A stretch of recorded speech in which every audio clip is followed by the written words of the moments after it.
The lesson. Oh, yeah. Fraksha, all the way from Melbourne Yeah, man. Yeah. on a Tuesday night. Yeah, short flight. Yeah, it wasn't too bad. Thanks for rolling through, man. That's all right, man. Thanks for having me. Now you're actually a grime artist, as opposed to a traditional hip hop artist. Yeah, well, I think that's what a lot of people will probably know me more so for, but I wouldn't call myself a grime MC. I would just call myself an MC. Like, I've always done stuff on different types of beats from the very start. Like, people who might know me from my earlier stuff will know more traditional hip hop stuff. You know what I mean? I've done drum and bass, dubstep, dancehall, whatever. You know what I mean? I feel like if you should be able to spit on anything if you're an MC. You know what I mean? Tempo shouldn't really matter, rhythm shouldn't really matter. You should be able to do it on all. You know what I mean? Like, there's nothing worse than sticking to the same thing like all the time. You know what I mean? So, you know what I mean? Like so some people just want to stay around 90 ppm or something. It kind of bores me a little bit. It's nice to do every now and again, but I like switching up a bit. And so you're actually originally from the UK. Yeah. So I guess tell us about how you got into grime and hip hop and all that, and then you transitioned to Australia. Yeah, well, I'm from a place called Slough in England, which is kind of just on the outskirts of London, like outskirts of West London.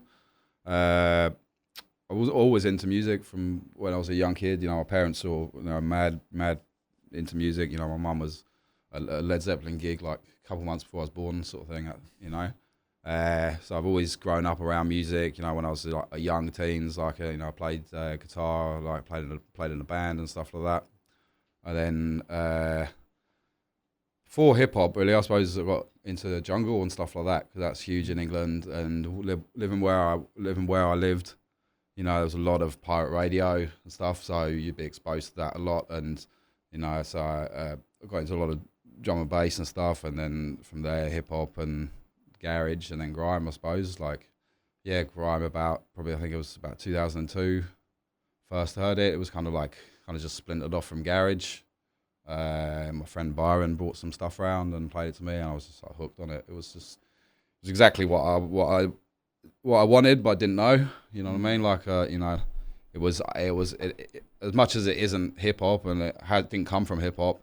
It's English hip hop, really. You know what I mean? And in many ways, I know a lot of people get offended at that because they like to say grime's not hip hop, and it isn't. It comes from some other stuff, but it's definitely the way I see it is it's like an English hip hop. You know what I mean? Everything else we've done is been very heavily American influence, and don't get me wrong, there's some amazing stuff and stuff that I love, but this is kind of like was the first time England put their real stamp on their thing, and made their own hip hop. Like, so is there a bit of a sort of division in the UK between hip hop and grime? Not so much now. Like, I think nowadays the lines are getting very blurred. Like, I think what some people might look at as the hip hop scene, or when they say the UK hip hop scene, they might have an idea of it, of your Task Force, the Brain Tax era, that kind of stuff, which is still happening, that kind of stuff, but it's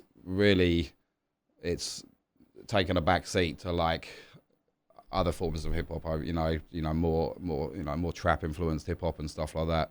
So and I think a lot of that, like I say, the lines are blurred very much so on a lot of the beats on that kind of stuff. So you get a lot of people jumping on all different types of stuff, which is good. It's good to have.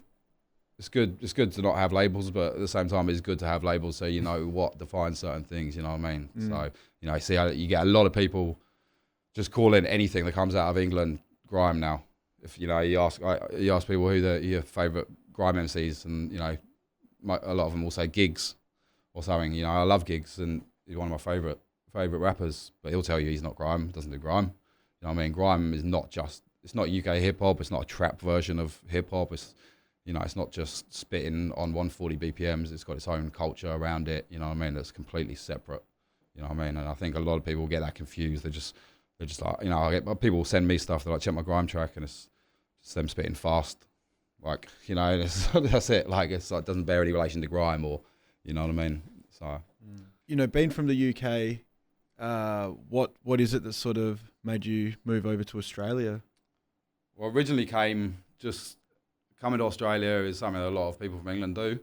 You know, when they finish school and you've got to fucking go out into the real world and try and put off doing that, you know, so you come to Australia for a bit. So that's what I did with a mate.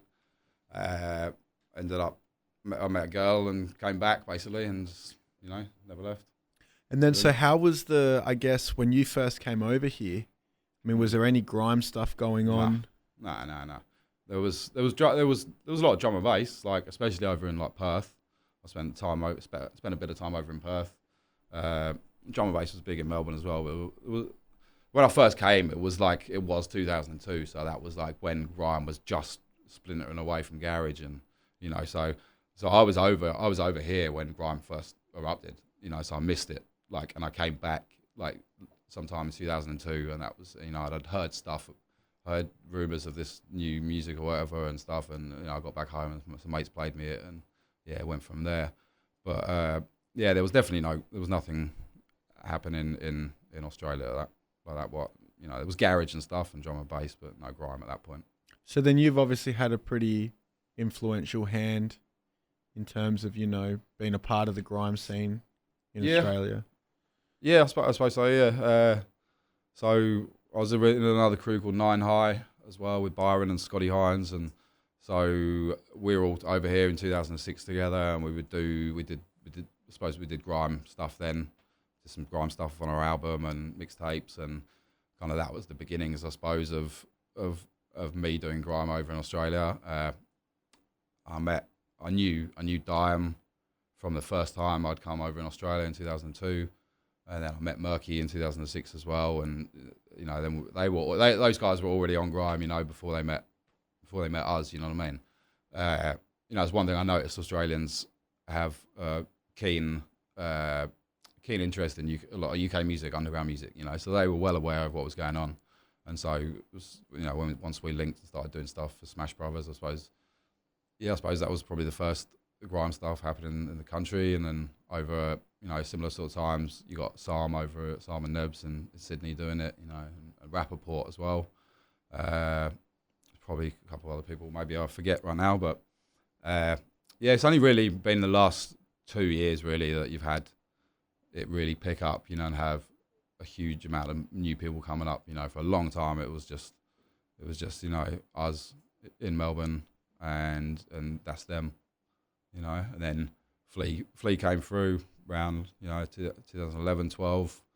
Then you had people like Hazard in Sydney and Shadow, and you know, then Nerve Wombat, and you know, now there's like a whole sort of, there's people in every city now, you know what I mean? You know, so which is what I always wanted it to be, you know what I mean? Like, you know, so you could have an actual scene, you know what I mean? So we're getting there now. The next 5 years, 10 years, it will probably go nuts, you know what I mean? And it won't look anything like it does now. So it should be interesting to see. The lesson. 27. Oh yeah.